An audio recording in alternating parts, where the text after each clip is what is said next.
జై తెలంగాణ. అందరికీ నమస్కారం. గుంపమేశ్వరి రేవంత్ రెడ్డి, నీదేమన్నా నోరా మోరా, నోటికి వచ్చినట్టు మాట్లాడుతూ ఉన్న ఒక ముఖ్యమంత్రిగా ఉండి కేటీఆర్కు, బీఆర్ఎస్కు, కేసీఆర్కు బలుపు దగ్గరేదా? బలుపు అనే పదానికి సంపూర్ణమైనటువంటి నిర్వచనం నువ్వు.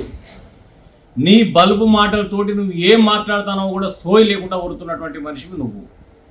ఇంకా సిగ్గు లేకుండా పట్టుకొని బీఆర్ఎస్ పార్టీకి బలుపున్నది, కేటీఆర్కి బలుపుందని చెప్పి నీతో చెప్తా ఉన్నావు. సిగ్గు ఎగ్గు ఏం లేదా నీకు? ఏం మాట్లాడుతున్నావు? నా సోయి ఉన్నదా నీకు? ఏమంటాను, కేటీఆర్ గారు వాళ్ళ అయ్యే విగ్రహం పెట్టుకుందాం అనుకున్నారు అక్కడ సెక్రటరీ ముందట. నేను రాజీవ్ గాంధీ విగ్రహం పెట్టేటలాగా నాకు ఇబ్బంది అవుతుంది, ఎట్లా పోతాడు పోయినాక పెడదాం అనుకున్నాడు. ఆ విగ్రహం పెడితే, ఒక తాగుబోతు విగ్రహం పెడితే రేపు విద్యార్థులకు, యువకులకు ఏం సందేశం ఇస్తామని చెప్పి మాట్లాడుతున్నావు.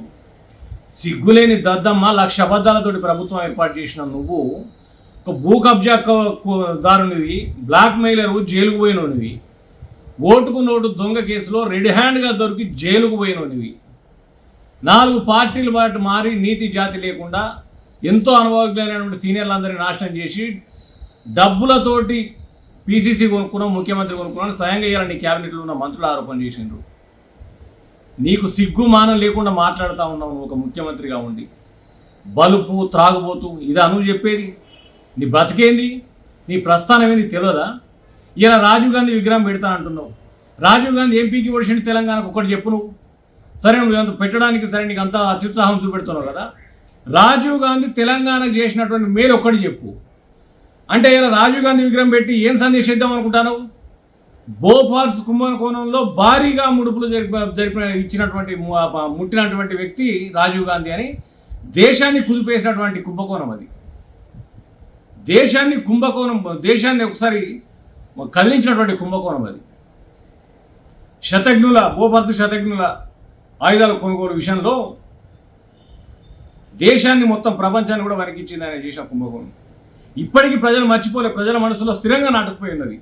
అంటే ఒక కుంభకోణాలు చేసి బోఫార్స్ కుంభకోణంలో చరిత్ర సృష్టించినటువంటి వ్యక్తి విగ్రహం ఆడబెట్టి కుంభకోణాలు ఎట్లా చేయాలో నేర్పిస్తారు కాంగ్రెస్ పార్టీ మీది. అంటే ఆయన విగ్రహం ఆడబెట్టి ఏం సందేశం ఇద్దాం అనుకుంటున్నావు?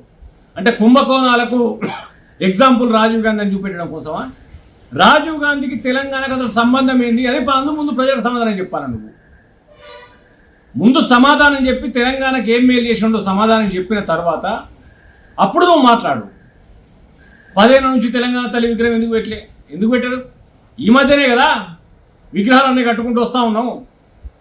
అమరుల కోసం అమరజ్యోతి కట్టిండ్రు, ఒకవైపు అంబేద్కర్ గారి విగ్రహం కట్టిండ్రు, ఇవన్నీ ఓటికి ఒకటి సెక్రటరీ కట్టిండ్రు, ఒకటి అవుతూ ఉన్నాయి కదా.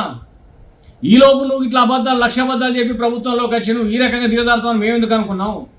తెలంగాణలో ఉన్న నాయకులు, నీ పార్టీ నాయకులు పదవులు కూడా పనికి వస్తలేరు. మహారాష్ట్రలోకి పదవులు ఇస్తావు, ఏపీ వాళ్ళకి పదవులు ఇస్తావు, తెలంగాణకు బద్ధశత్రువులు అయినటువంటి వాళ్ళని వ్యతిరేకించిన వాళ్ళకి పదవులు ఇస్తావు. ఇది నీ చరిత్ర. ఇంకా సిగ్గు లేకుండా బలుపు దగ్గలేదని మాట్లాడుతున్నావు. బలుపు దక్కాల్సింది మాకు కాదు, నీకు దగ్గాల బలుపు. నువ్వు నేల మీద నడుము. ముందు రాజీవ్ గాంధీ విగ్రహం తెలంగాణలో పెట్టడానికి గల కారణం ఏంటిది? రాజీవ్ గాంధీ వల్ల పొందిన ప్రయోజనం కానీ మేలు కానీ ఏమైనా ఉంటే చెప్పాలి. బోఫర్స్ కుంభకోణాలు అయితే ఎట్లా చేసిండో వాటిని ఉదాహరణ తీసుకొని ఇక్కడ యువకులు, విద్యార్థులు పాడు కావాలనే ఉద్దేశంతో నువ్వు పెడుతున్నావా? ఇది స్పష్టంగా వివరించిన తర్వాతనే నువ్వు ముందుకు పోవాలని చెప్పేసి హెచ్చరిస్తా ఉన్నావు.